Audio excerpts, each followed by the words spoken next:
თელავის რეაბილიტაციის პროექტით გათვალისწინებული სარეკონსტრუქციო სამუშაოები ნადიკვრის პარკშიც აქტიურად მიმდინარეობს და სულ მალე სკვერი განახლებულ სახეს მიიღებს.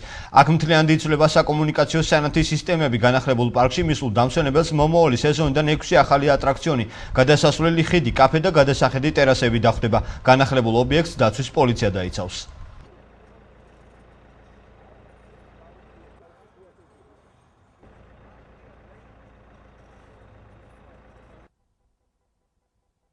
Სამნე შესრულდა აგერ ბიტონების დასხმა, გასწორებები, ყველაფერი. მე მიწა გასწორდა და ჩატარდა კიდევ აგერ ტარდება ეხლა ამჟამად ტარდება დაგება იმისი ბალახის დაგება და კეთდება აი მაღალი სანათები 3 მეტრიანი დაბლა მიწაზე დაშუქებით და გვერდთა სანათები კეთდება. მართლა ასაც დაამშვენებს თელავს და ნადიკვარს. 6 ატრაქციონი იდგმება, ესე ჩვენი ხელით და ჩვენი მონტაჟით აკეთება, 6 ატრაქციონი კეთდება. ეშმაკის ბორბალი იდგება, მატარებელი იდგება.